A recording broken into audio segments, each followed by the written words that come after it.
Chapter 19. There's not a whole lot Jess is sure of these days, but he knows he shouldn't be in this seat at the back of the number 87 bus right now. If it weren't for the newspaper article in his pocket, he'd be studying for finals or hanging out with S.J., but all he's thought about over the past few days is how sad Manny's parents were when they invited him over to tell him they were moving. Doc gave Jess a copy of the article about Mr. Julian stepping down the morning it was released. His first thought, instead of Sonia Kittress, the name on the article should be None Ya Business. Manny's parents more or less sponsored the Atlanta chapter of the Justice for Jam movement, so of course they'd participated in the local marches. It wasn't their fault the one they were photographed at overflowed onto the highway, blocking all northbound and southbound lanes. The day the Riverses shared their relocation plans, they also told Jess that Mr. Julian had received an ultimatum. Basically, sever all ties with that so-called movement or clear out of that corner office, in so many words. Mr. Julian told Jess he calmly explained the meaning of civil disobedience before removing his framed degrees from the wall. Jess is on the number 87 bus, the final bus in the commute from Oak Ridge to Wynwood Heights, because what Quan said, "There's no escaping the black man's curse," has been echoing in his head since he left the Rivers' house. He has no idea where else to go or who else to turn to. S.J.'s great, but not for this.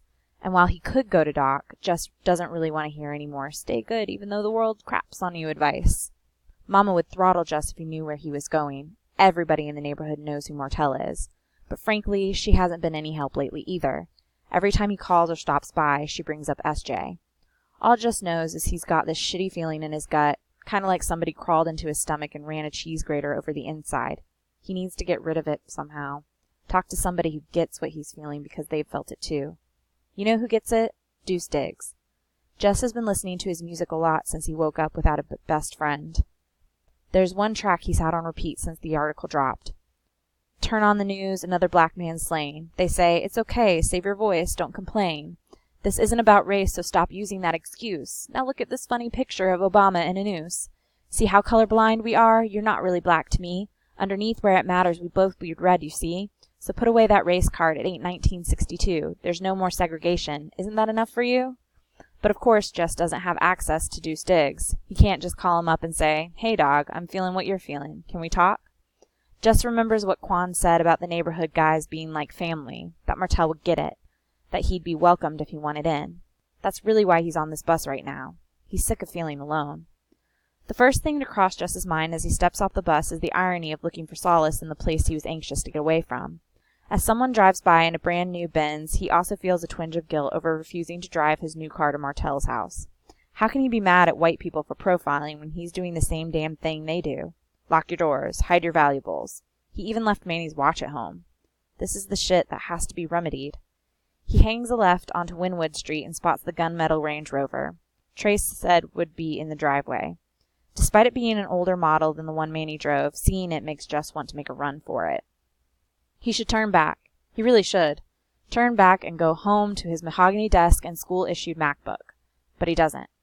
It's not until Jess starts up the driveway that he notices 3 guys sitting on the porch. Trey is there, plus white boy Brad, and the dude who had the gun during the Halloween disaster. "Oh-ho, if it isn't Smarty Pants," Brad says. The gun toter, Jess doesn't remember his name, smiles. "Sup, Justice," he says. "Great to see you, buddy, old pal." The others laugh. Jess's eyes immediately drop to the guy's waistband. He can see the bulge of the gun handle underneath the dude's shirt. It gives him a chill. He tries to pull himself together. "Sup, y'all?" They all laugh again. Trey gives Jess the same kind of once-over he did at the Halloween party all those months ago. He smiles that sneery creeper smile, and Jess feels like his guts are about to make an appearance inside his boxer briefs. Trey shouts, "Hey, Martell, you got company," over his shoulder at the screen door, and the second Jess steps onto the porch, a voice calls out from inside, "Come on in, young brother." Even though his heart is about to explode, Jess pulls the door open and enters the house he's only ever eyed warily due to rumors about all the drugs and guns hidden inside. He follows a short hallway lined with what appear to be African relics, tribal masks, framed hieroglyphics, and a silhouette painting of Nefertiti. He can tell by the cylindrical headpiece that reminds him of the flat-top haircut some of the NBA players are trying to bring back. There's similar art all over the walls of the living room. Just as sure this house could win the world record for largest collection of ancient Egyptian paraphernalia. His gaze roams the space until it lands on the youngish, bearded black man in a dashiki shirt and kufi hat. He's sitting cross-legged in a papasan chair with a kente cloth cushion. Most notably is the black tracking device strapped to his ankle. So this is why the dude couldn't meet Jess at a coffee shop. "Welcome," the guy says. "You must be Justice." "Yep, that's me." "Martell." He sticks out a hand and Jess walks over to shake it. "Pleasure to meet you." "Likewise." Jess looks around again and then sticks his hands in his pockets. Though Jess has known of the Black Jihad leader since middle school, Martell in person is not what he expected. He honestly has no idea what to say to the guy. The silence is beginning to morph into something straight up menacing. "Cool art."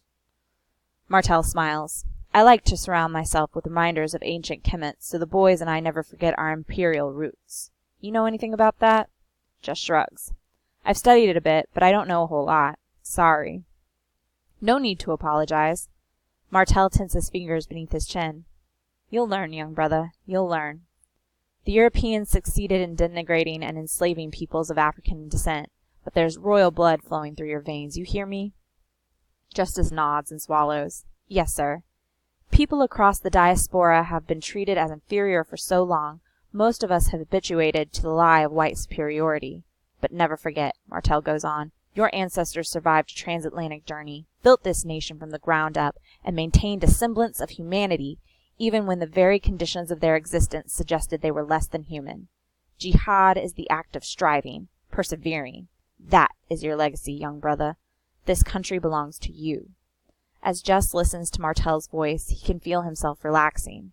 He doesn't know if it's the voice itself, or what it's saying, or the art, or the incense, or the atmosphere, but something about Martell and his house makes Jess feel looser than he's felt in a while. He looks at Martell, who's been watching him, reading him, studying him. He can tell ever since he stepped into the room, and yeah, Martell does get it.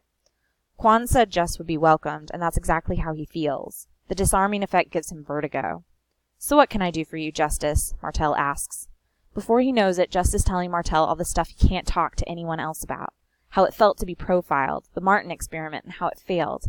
How alone he's felt and how furious he is, how much he misses his homeboy. Martell listens intently, stroking his beard, lowering his eyes when Jess gets to Manny's death, narrowing them when he hears about Mr. Julian's job. By the time Jess finishes getting it all out, he's sprawled on his back across the giant ankh at the center of Martell's Egyptian rug. He feels empty, in a good way.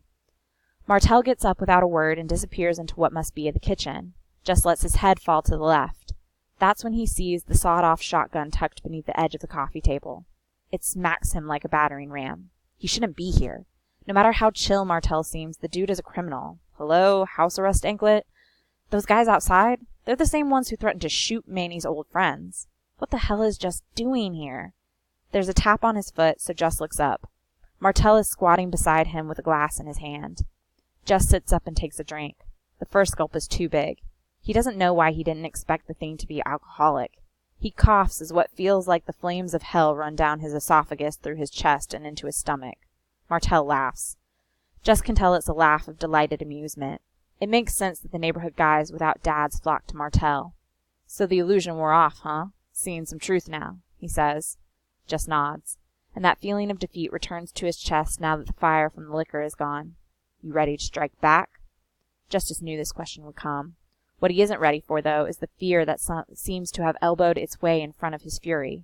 Is he ready to strike back? It's definitely not what Manny would want. But the reason he's even here is because Manny is gone. Justice looks up at Martell. There's no anxiety in this dude's face. No pressure, no fear. Just lifts his glass to his lips again. Trey bursts into the room with Gun Guy and White Boy Brad on his heels. "Yo, check this out," he says, passing his cell phone to Martell. They all crowd around.